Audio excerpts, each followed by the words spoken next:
there's nothing like the cry of a parent after they've lost their child. And sadly, everyone that I know in Gaza, everyone that I've worked with has lost a family member. I knew from the beginning that it was a place I wanted to go back to. And the main reason is because the conflict is still ongoing. So there are still needs, huge needs.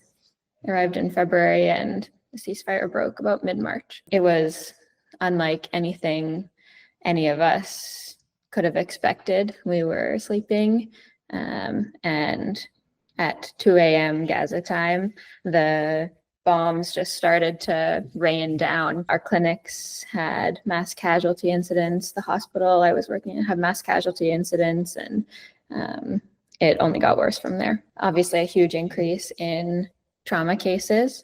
People's homes were being bombed. They obviously displaced and moved around the strip. Desalination plants throughout the strip have been targeted, so access to clean water for people is a huge challenge and continues to be, and that's only exacerbated during displacement. There is not enough food and there's not enough aid. The siege and the blockade are significantly affecting health outcomes, including malnutrition. It's like having no air. There's nothing that's coming in, and if they say there is some little coming in, it's certainly not enough to even begin to scratch the surface of the needs. You can see food prices rising. I remember when they closed the borders. I was there when the siege started, and people were anxious and rushing to the markets to try to stock up on as much as they could because they had seen this before. They knew what it was going to be like, and they didn't know when it would end, and they still don't know when it will end. And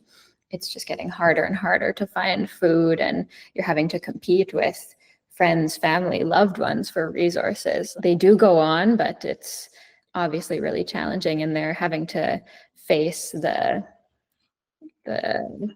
attackers every day. They're seeing more and more airstrikes every day, and the hospital that I worked in had been at once occupied during this war by the Israeli attack forces, and had Hebrew vandalism on the walls. And so even when people are sick and hospitalized and having to go through that, they're still having to see reminders of the result of the war. It's still ongoing all the time. I'm so lucky to have a safe place like Canada to come home to.